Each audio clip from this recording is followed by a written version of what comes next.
Hola a todos, es un gusto saludarlos nuevamente para compartir algunos conocimientos en materia de análisis estadístico y principalmente en el manejo de algunos software estadísticos, ¿no? En este caso traigo un video de lenguaje estadístico R que consiste en la elaboración de funciones.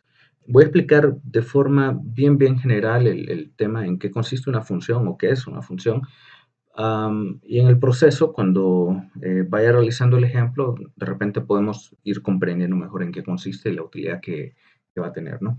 En sí, una función básicamente es una compilación, ¿no? de algunas sintaxis, algunas instrucciones o procesamiento que tenga que hacer, pero que va a estar empaquetado en una palabra reservada de repente, ¿no? En una palabra donde nosotros vamos a definir algunos parámetros que debe tener esa función, ¿no? Para que me elabore una salida específica. Entonces, imagínense de repente que tenga que estar analizando una base de datos y tenga que aplicarle un análisis en particular a varias columnas. Y en lugar de programarlo, toda la sintaxis que tenga que realizar para cada una de las columnas o variables, entonces mejor me elaboro una sintaxis, o sea, empaqueto esa sintaxis en una palabra reservada por medio de una función y así solamente quizás ya no tengan que hacer toda la parte de la sintaxis, toda la programación, sino que solamente utilizar esa palabra reservada para poder indicarle la variable y obtener mi salida o mis variables, ¿no? Dependiendo de lo que esté haciendo. Supongamos que tengo que hacer algún tipo de modelaciones, entonces voy a aplicarles esa palabra reservada para poder diseñar todas las salidas que necesite, ¿no? O que tenga que elaborar un gráfico. Y en lugar de programarlo todo, si ya sé que de repente son variables categóricas las que voy a analizar, entonces quizás ya dejo la programación para que después solamente con esa palabra pueda decirle, qué sé yo, gráfico de barras y poder aplicárselo a todas las variables que sean variables categóricas, por ejemplo. O que tenga que hacer mapas, en lugar de ser toda una sintaxis bastante larga para cada variable que tenga que analizar, si son varios mapas, entonces, qué sé yo, pongo mapa y ya tengo toda la sintaxis empaquetada en esa palabra mapa y me va a imprimir o me va a generar el mapa e incluso guardarlo, quizás en un proceso repetitivo para todas las columnas que yo le entregue y ya tenga en una carpeta mis mapas guardados o bien, ustedes ya sabrán para qué lo podrán utilizar en el momento que podamos desarrollar esto, ¿no? O que puedan realizar su propia función. Entonces, ¿cuál va a ser la aplicación que le puedan dar, ¿no? O sea, las posibilidades son infinitas, ¿no? Con este tema de poder elaborar funciones. Entonces, nada, vamos a elaborarla. La idea que traigo para esta función es un ejemplo que estuve desarrollando en un tallercito del análisis estadístico en R. Vamos a hacer algo sencillo para que las personas que no son muy duchos en este tema del manejo de R, entonces puedan entenderle, ¿no? Y la idea es que se le pueda sacar el máximo provecho, ¿no? Hacerle justicia a la capacidad de procesamiento que tiene R, ¿no? Entonces el ejemplo va a consistir en crear una tabla estadística donde tenga, qué sé yo, enliste mis variables acá, estimar la media, la desviación estándar, el error típico y elaborar intervalos de confianza, ¿no? Intervalo de confianza inferior y superior. Ok, entonces la tabla va a tener estas columnas y aquí van a ir mis variables. Entonces, de repente XX, así, ¿no? Ok, entonces vamos a entender el proceso que hay que seguir para elaborar esta tabla. A ver, sin duda alguna ya habrá un paquete que esto ya me lo hace por default. O sea, que ya viene empaquetado en alguna función, ¿no? Pero la idea es nada más ilustrar en qué consiste o cómo se podría lograr una función. Yo he utilizado, por ejemplo, un paquete size para poder hacer un análisis descriptivo que incluso trae kurtosis, asimetría, desviación de la mediana, incluso la media recortada. Entonces es un paquete que en lo particular me gusta bastante porque ya de una sola vez genera varios resultados. Pero y de repente nos podemos encontrar otros paquetes que tengan funciones que se adapten a nuestro gusto, ¿no? A nuestra preferencia. Pero en este caso estamos tratando de una función que se va a acoplar a la necesidad que yo tengo para Comitato, ¿no? Para mi salida específica, porque esa salida que tiene la función describe del paquete size ya es específica. Pero ¿qué pasa si yo necesito una tabla en particular, ¿no? Que me la piden de esta manera o que yo la tengo que generar de esta manera por tales y tales situaciones, entonces mejor me la programo de repente en una función así. Ok, entonces vamos a ver, el proceso consiste en que mi función pueda devolverme en una tabla, en un data frame, me pueda devolver esta tabla, ¿no? Entonces, primero tendríamos que diseñar la función para que estime la media, la desviación, para que calcule todo esto, ¿no? Incluso el nombre de las variables, para que incluso me devuelva el nombre de las variables. Y veamos en qué consiste, ¿no? Vean que se tiene que calcular variable por variable. El proceso para poder llevarlo a cabo se tiene que hacer para una variable, luego para la siguiente, luego para la siguiente, luego para la siguiente. Entonces, en este caso vamos a tener que seguir un proceso. Por lo tanto, vamos a hacer un ciclo.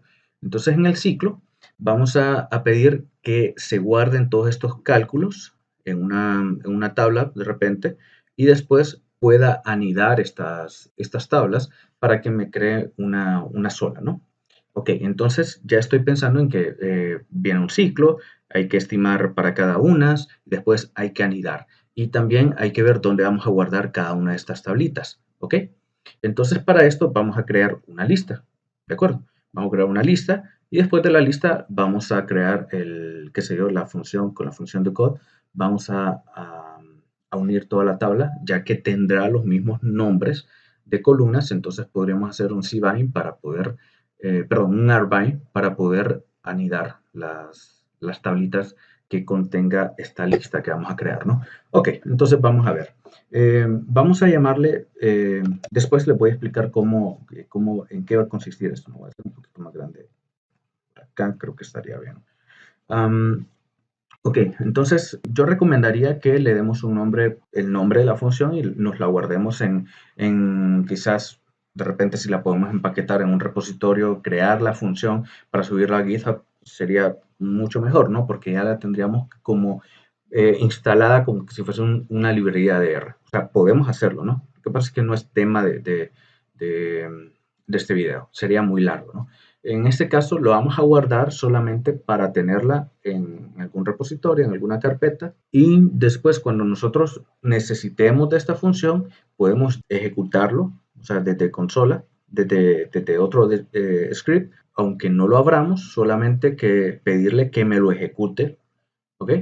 Y luego ya tendríamos en nuestro entorno, aquí en esta parte, ya tendríamos nuestra función para poder utilizarla. Ya vamos a ver en qué consiste. Le voy a poner mi tabla o tabla descriptiva. Entonces la guardamos en algún directorio específico, ¿no? Donde tengamos todos nuestros scripts de Rs. Ok. Entonces le voy a poner tabla a la función. Le voy a llamar la palabra reservada para esta función. Se va a llamar tabla des. Ok.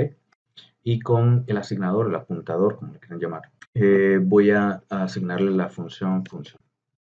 Ok, aquí está, función. Y lo que le voy a entregar son primero los parámetros que va a tener mi función. Entonces, si es bajo esta temática o sea, si es esta tabla lo que quiero, entonces primero tendría que saber que voy a operar en un data frame, ¿de acuerdo? Entonces tendría que indicarle cuál es el data frame y que estas van a ser algunas, o sea, estas estimaciones van a ser de varias columnas, ¿no? Entonces, en este caso, voy a tener que seleccionar varias columnas, ¿ok? Entonces, primero voy a llamar el parámetro X va a ser mi data frame, ¿de acuerdo? Le podemos poner cualquier otra cosa, podemos ponerle marco de datos, data frame, df, cualquier nombre, pero tenemos que recordar esos nombres, ¿no? Que tiene mi función.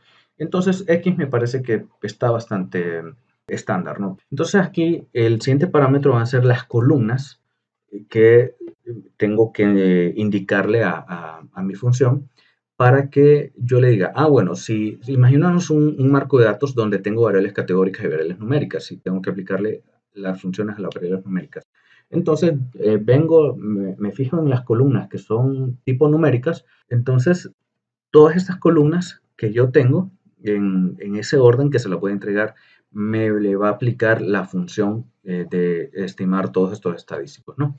Ok, por último, podría entregarle un parámetro para el nivel de la confiabilidad, adelantándome un poco, ¿no? A que vamos a hacer intervalos de confianza, entonces recordemos que siempre hay que entregarle el nivel de confiabilidad para los intervalos de confianza, que por lo general es el 95% de confiabilidad, o de repente se lo entregamos en términos de alfa, el alfa el 0.05, que generalmente es lo que la comunidad científica, ¿no? Por alguna convencionalidad científica o académica, generalmente estamos utilizando el 5% de error.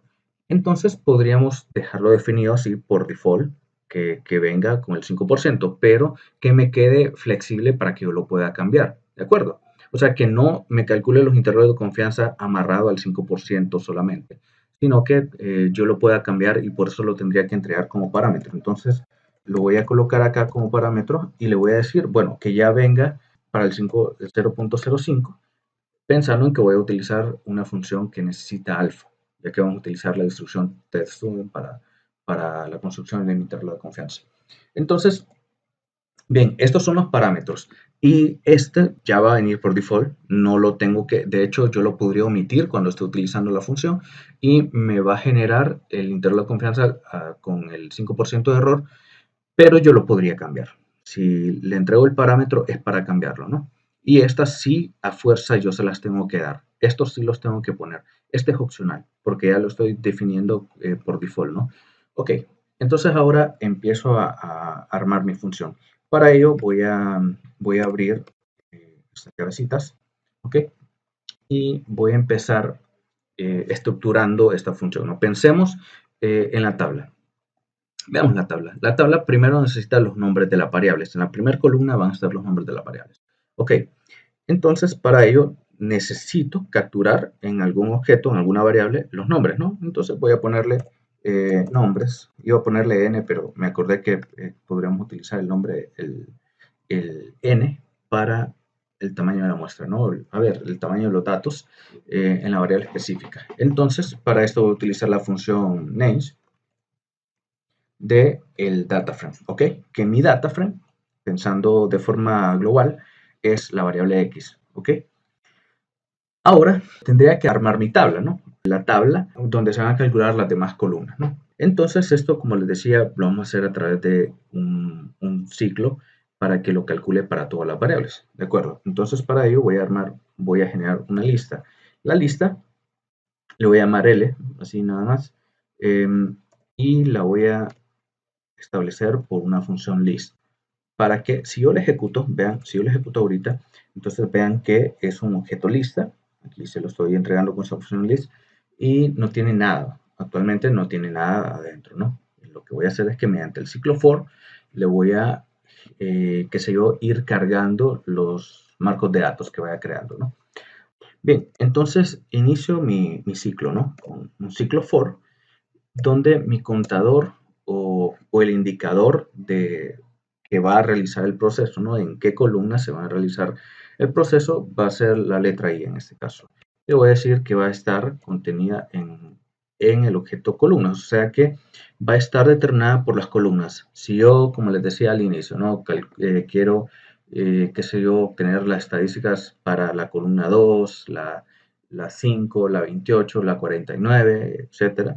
Entonces aquí se van a quedar guardadas, ¿no? Y acá va a ir de una en una. Va a ir en la 2, en la 5, en la 35, en la 49, y así. Va a ir de una en una calculando lo que yo le diga después del ciclo.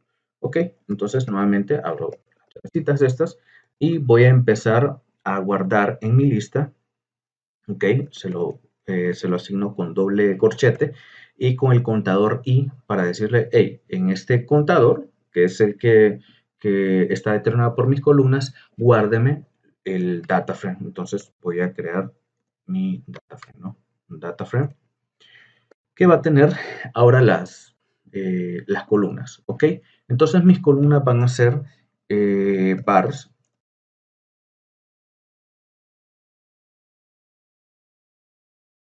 Ok, para llevar a cabo la creación o que el cálculo de estas variables, entonces vamos a tener que especificárselo por medio del data frame. En este caso, para vars, va a ser por medio de la variable nombres.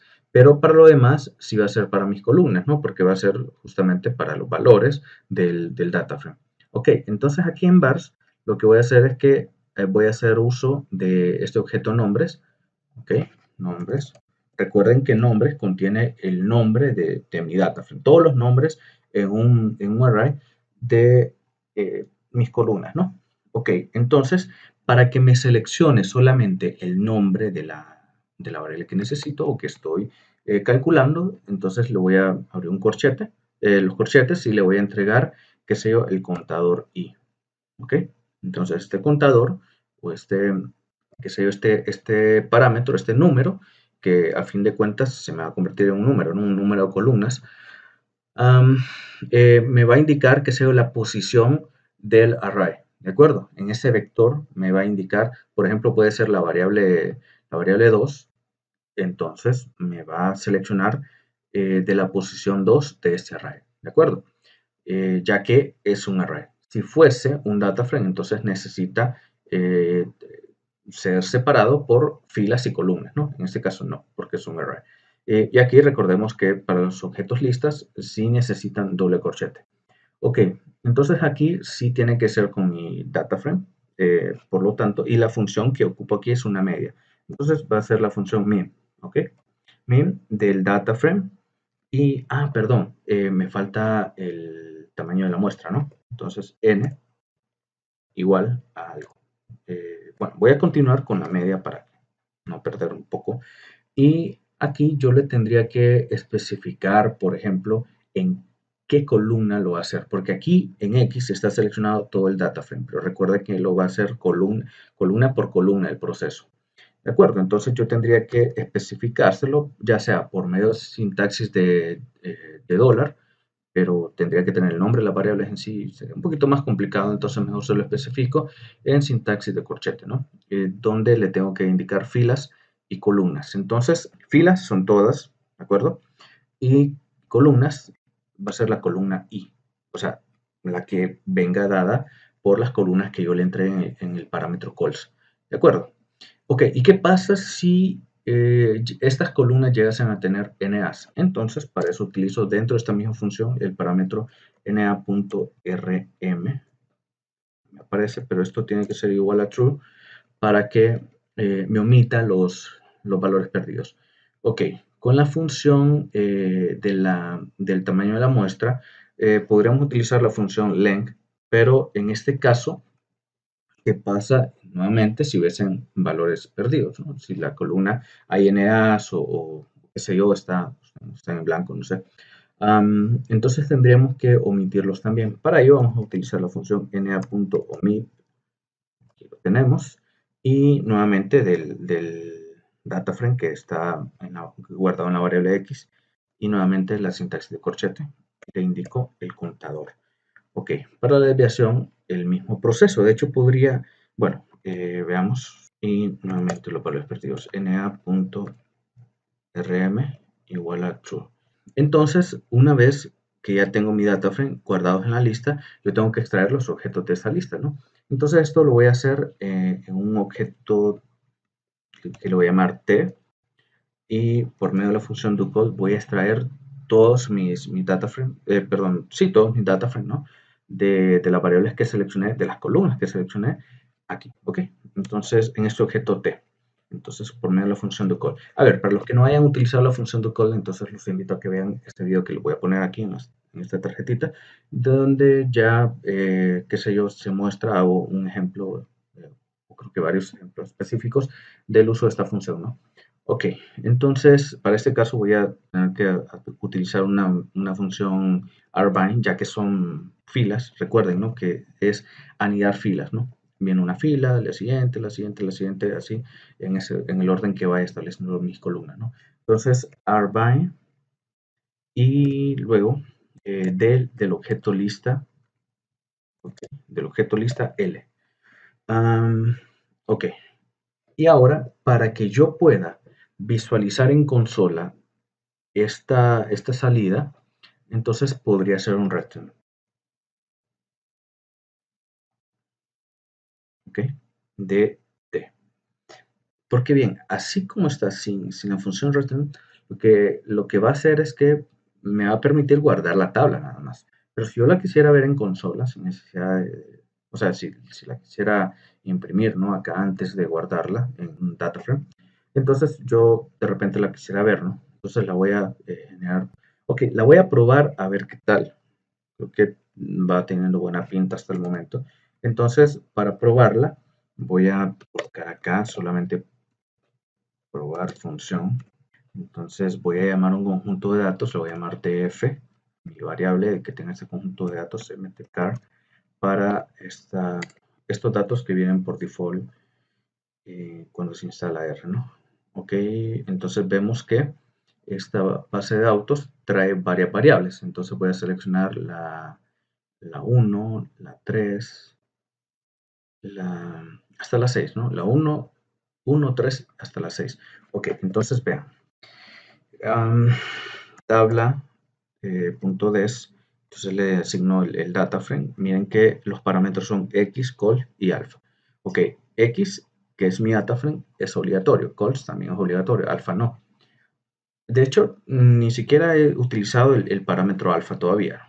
Ya lo voy a utilizar en los intervalos de confianza. Entonces, en este caso voy a utilizar la variable df, que es mi data frame, y las columnas se lo voy a entregar como un array. Entonces dije la 1, la 3, vale, la 1, la 3, a la 6.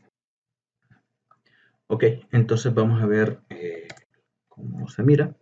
Entonces veamos, aquí está ya en consola, que fue lo que le solicité.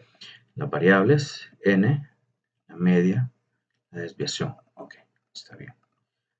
Y probemos que ya esta tabla yo la podría guardar en un data frame para después luego exportarlo a un archivo Excel o un CSV. Voy a llamar salida, solo por ponerle un nombre. Luego aquí queda, entonces veamos, ya viene como un data frame. ¿Ok? Entonces vean, está bastante útil. Entonces sigamos terminando la función. A ver, para que sea un poquito más ordenado, lo que voy a hacer es que voy a sacar de acá, voy a calcular aquí fuera del data frame, de esta función data frame, voy a calcular todas estas variables y las voy a colocar acá, ya sea redondeando para que no tenga que estar teniendo funciones bastante largas, ¿no? Porque, a ver, por ejemplo, para el error, tendría que dividirlo entre, qué sé yo, n, en la raíz cuadrada de n, ¿no? Entonces tendría que utilizar la función raíz cuadrada de este argumento. Entonces, mejor lo voy a ir guardando como variables, ¿eh? Entonces la voy a guardar afuera del data frame, esto me hubiese ocurrido antes. De hecho, lo puedo hacer como asignador. Entonces voy a llevarme esto, control X, para acá, ok. Para que después sea más fácil la elaboración de los otros cálculos. El error se iguala S entre la desviación, perdón, la raíz cuadrada de n, ¿no? SQ, ¿ok? Esa es la función para obtener la desviación. Entonces, ok, de n que ya está guardado aquí, ¿ok? Entonces vean, acá voy a utilizar la que ya está fuera, acá, pero tiene que ser dentro del bucle, ¿eh? Luego, ok, media, y con el asignador. Entonces acá se va a llamar media con M minúscula. Y acá está con M mayúscula. Y acá solo S. Y luego error. Ahí está.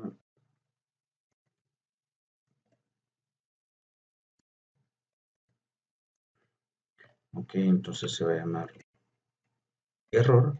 Y de hecho, vean, salen bastantes decimales para estas variables. Entonces podría, a estas que están dentro del data frame, podría aplicarles el redondeo. Entonces podría ser una función round. Ok, ahí está. Y con, no sé, dos decimales. Ok, es lo mismo por acá. Bien, entonces ahora lo que quiero es el valor del estadístico t-student. A ver, vamos a utilizar una función para el valor teórico de la distribución t-student. Okay. Entonces, qt podemos obtenerla acá. Ok, entonces yo le tengo que traer algunos parámetros como el, el valor de el valor del alfa, ok, los grados de libertad y, bueno, parámetros que son obligatorios, ¿no? Y, qué sé yo, indicarles, por ejemplo, el tema de si es cola inferior o cola superior. Entonces, esto sí se lo tengo que entregar, ¿no? Entonces, nada, vamos a utilizar esta función para extraer el valor t, que va a ir multiplicando solo para recordar, ¿no? Que es algo que ya es tiene que ser, bueno, y para los que no saben cómo construir un intervalo, ¿no? Sería, qué sé yo, la media más menos el error estándar. El error estándar, recuerden que lo construimos, sx barra sería igual a desviación entre raíz de n, lo que acabamos de crear, ¿no? Entonces, por el valor de z o el valor de t, o sea, la distribución teórica. Entonces, este es el que quiero calcular, ¿no? Este valor de t. Entonces, para este caso, le voy a llamar t, ¿ok? Entonces, con la función qt, ¿ok? Aquí está abajo, está. Y aquí le voy a entregar el valor de alfa. Alfa ya lo tengo acá arriba, entonces voy a utilizar este parámetro que ya viene por default en 0.05. Ok, ahora los grados de libertad, que son, que se ve aquí, de f, entonces va a ser n-1, ¿ok? n-1, n recuerden que ya está guardado aquí, entonces no hay que calcularlo de nuevo, una función len. Y luego, a ver, esto más que todo por el tema de las distribuciones. Nos recordemos que para la construcción de un intervalo, entonces vamos a tener, que sea cola inferior y cola superior. ¿Ok? Entonces decimos que el 5%, entonces tendría que estar dividido entre 2, ¿no? Para tener 2.5 acá, o sea, sería un alfa, alfa entre 2 y alfa entre 2. Ok, entonces, ¿qué pasa si yo solicito un alfa con cola inferior? Recordemos que la media que corta la distribución es en una distribución t, es 0. Ok, entonces aquí todos van a ser negativos y aquí todos van a ser positivos. ¿Qué pasa si yo le pido este intervalo al 5%? Entonces me va a volver un valor negativo acá y acá me va a volver el espejo, ¿no?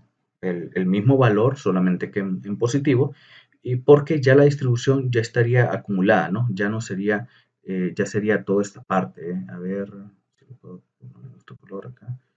Toda esta parte, de hecho, esto también, ¿no? Entonces, lo que quedaría faltando solo sería esto. Por lo tanto, yo solicitaría el valor de cola superior. Entonces, para eso le tengo que decir lower tail igual a false, ¿ok? Bueno, entonces ahí ya puedo construir mi intervalo.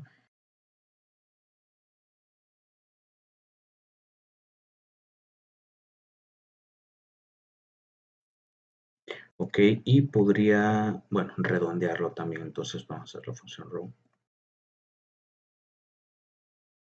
Y este último paréntesis de acá es el que cierra el data frame, sí, ok, ahí está. Entonces vamos a ver cómo quedó. Me ejecuto toda la función. Ok, hay algo que está mal. Veamos. A ver, TST lo voy a llamar. TST, no sé si eso podría estar. Bueno, aunque me está indicando que hay otro error en un paréntesis. Ok, acá. No, me faltó una coma. Ok, vamos a ver ahora. Igual. Ok, esto es de lo más normal, ¿no? Veamos, identifiquemos dónde está el error.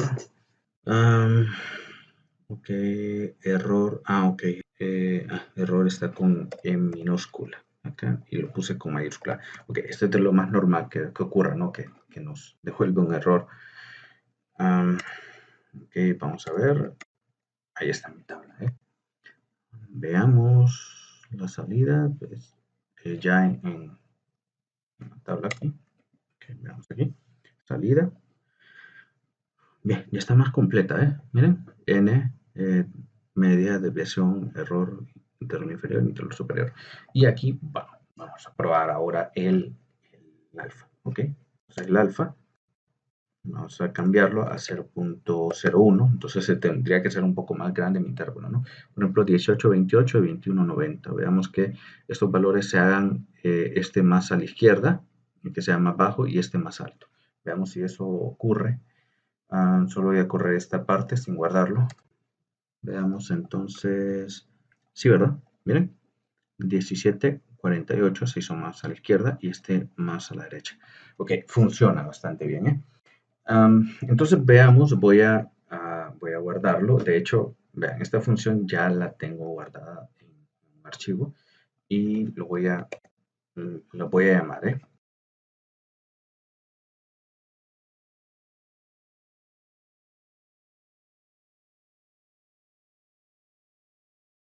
Ok, voy a llamar estos dos. Vean, voy a limpiar consola. De hecho, bueno, voy a limpiar la consola y voy a limpiar el entorno. Am, entonces voy a llamar las funciones. Aquí ya están las dos funciones. Y voy a llamar mi data, ¿de acuerdo? Entonces lo voy a llamar df o, para variar, data. Y con esta base de ejemplo. Ok, ya están mis datos ahí. Ahora le voy a aplicar la función. Tabla.des y el data frame se llama data columnas como un array, que sea la 1 de la 3 hasta la 6, de la 3 hasta la 6. Y el valor de alfa que sea ese. Ok, miren qué desviación, me vuelve otro carácter, creo que eso tendría que dejarlo sin la tilde, ¿eh? Pero ahí está, miren, ya la llamé, o sea, por medio corrí ese archivo y voy a correr, bueno, ya está corrido este histograma. Ya les indico en qué consiste este histograma. De hecho, mejor lo voy a abrir para que lo veamos así rapidito. Función para crear histogramas. Ok, veamos. Así se llama mi función. Gráfico histograma, que va a depender del data frame, las columnas, un parámetro para el color y para determinar los breaks del histograma, ¿no? Entonces, aquí están los nombres que voy a definir. Para la variable, los colores, un vector para los colores que va a estar, en este caso van a ser 1, 2, 3, 4, 5, ¿ok? Que son los colores como los principales que elegí, ¿no? Para determinar con cuál, ¿no? Eh, por medio de un número que ya viene por default, yo le voy a indicar que va a seleccionar este color, ¿ok? Entonces, primero, indico de que de repente, ok, miren que no estoy indicando una carpeta de salida, una carpeta no he direccionado, ¿no? Entonces, por default lo va a hacer en la carpeta donde está direccionado ahorita R. Am, ok, entonces primero le digo que con la función PNG me guarde el histograma con el nombre, utilizando los nombres. Para esto, la variable nombre es acá, ¿no? Como variable global. Luego, en el histograma, perdón, con el data frame, de hecho, aquí está bueno, la variable df es el data frame y aquí se lo indico, ¿no? Con el contador, los nombres para el título, las frecuencia para la etiqueta qué sé yo, del eje Y, nombres nuevamente para la etiqueta del eje X y los breaks para indicarles si van a ser, qué sé yo, 10, qué sé yo, columnas, 20, la cantidad que yo quiera, ¿no? Definir. Y el color, le voy a indicar que sea por medio del parámetro colores, que está aquí, colores, y aquí que va a estar determinado por un número. Entonces, como esto es un array, entonces le tengo que decir, qué sé yo, el que está en la posición 5, por ejemplo, en la 3, por ejemplo, me va a decir, es el red. ¿Ok? Entonces acá, por eso tengo que entregárselo con un número. Ok, entonces ya vemos en qué consiste. Ahora voy a ejecutar esta función. Se llama gráfico.histograma, ¿de acuerdo? De hecho, para esto. Ok, bueno, creo que el parámetro color voy a elegir, a ver, color, voy a elegir que sea el 5 y bueno, veamos qué va a ocurrir. ahí ya se está ejecutando la función. De hecho, ya lo hizo. Son tres variables. Ahora fijémonos qué pasó en mi carpeta, donde estaba direccionado actualmente R. Miren, me creó cinco gráficos, ¿eh? Entonces lo voy a mostrar aquí. Este es el primero. Segundo.